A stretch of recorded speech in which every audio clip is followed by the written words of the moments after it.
আসসালামু আলাইকুম রহমতুল্লাহি বারাকাতুহু। আশা করি বন্ধুরা আপনারা সবাই ভালো আছেন। আজকে আপনারা জানতে পারবেন যে 3 শ্রেণীর মানুষ কখনো জান্নাতে যেতে পারবে না। আসুন আজকে আমরা এই ভিডিওতে জানব যে কোন 3 শ্রেণীর মানুষ কখনো জান্নাতে প্রবেশ করতে পারবে না। যে 3 শ্রেণীর লোক জান্নাতে যেতে পারবে না, প্রিয় নবী হযরত মুহাম্মদ সাল্লাল্লাহু তাআলা আলাইহি ওয়াসাল্লাম বলেছেন, 3 শ্রেণীর মানুষের ওপর আল্লাহর জান্নাত হারাম। অর্থাৎ এই 3 শ্রেণীর মানুষ কখনোই জান্নাতে প্রবেশ করতে পারবে না। অথচ প্রিয় নবী সাল্লাল্লাহু তাআলা আলাইহি ওয়াসাল্লাম মানুষের মুক্তির জন্য আজীবন কাজ করেছেন, আল্লাহর কাছে কেঁদেছেন, মানুষের কল্যাণে দোয়া করেছেন।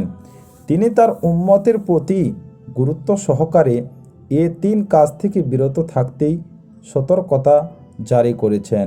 জানিয়েছেন তারা কখনো জান্নাতের স্বাদ পাবে না। এ 3 শ্রেণীর লোক হলো, নাম্বার 1 হলো, সে 3 শ্রেণীর মধ্যে 1 নম্বর শ্রেণীর লোক হলো, সেটা হলো দাইয়ুস। দাইয়ুস হলো ওই ব্যক্তি যে তার পরিবারে পর্দা প্রথা চালু করেনি। পরিবারের লোকজন বেপর্দায় চলাফেরা করত।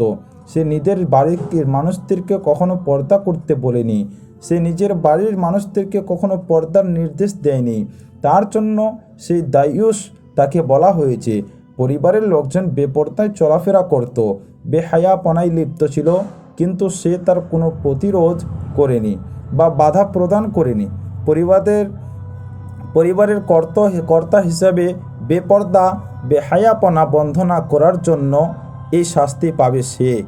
তিনি যত বড় বড় ইবাদতকারী আর তাহাজ্জুদ গুজার ব্যক্তি হন না কেন, যত দান সৎকাই করুন না কেন, তিনি যদি পরিবারের কর্তা ব্যক্তি হিসাবে দায়িত্ব পালন না করেন, তবে তার জন্যও জান্নাত হারাম।